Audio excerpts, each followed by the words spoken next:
Welcome to our channel. Today we how to verify Git branch protection rules in GitHub, complete guide step by step clearly. First, open your web browser and go to the GitHub website.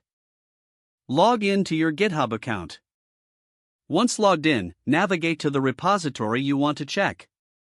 In the repository, click on the Settings tab located on the right side of the page. Scroll down the Settings menu on the left side to find the Branches option. Click on Branches to open Branch Settings. In the Branch Protection Rules section, you'll see a list of existing rules. To review existing rules, look for any branches listed under the Branch Protection Rules. Click on the rule you want to verify.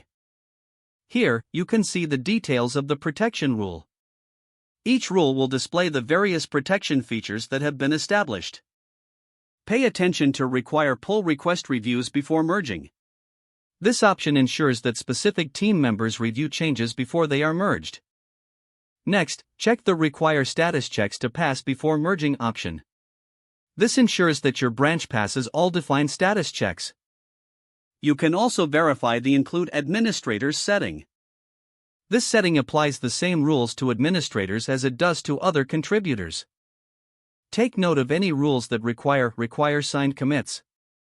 This ensures that commits are signed with GPG. If you want to add a new branch protection rule, click on the Add Rule button. Enter the branch name pattern you wish to protect. Customize the protection settings according to your project's needs.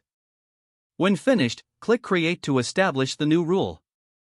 To edit an existing rule, simply click on the rule and adjust the settings. After making any changes, scroll down and click Save Changes. With these steps, you will have successfully verified and managed Git branch protection rules in your GitHub repository. If the page does not load, refresh the browser or try again in a private or incognito window. Make sure you are using the correct email address, then retype it carefully to avoid small typos. If your password is not accepted, use the reset option and create a new strong password you can remember. Check your spam folder for verification or security emails, then complete any requested confirmation steps. Enable two-factor authentication if available to improve account security and reduce unauthorized access risk. After signing in, review your profile details so your contact information and settings are accurate and current. Don't forget to like this video and subscribe to our channel for more step-by-step tech guides.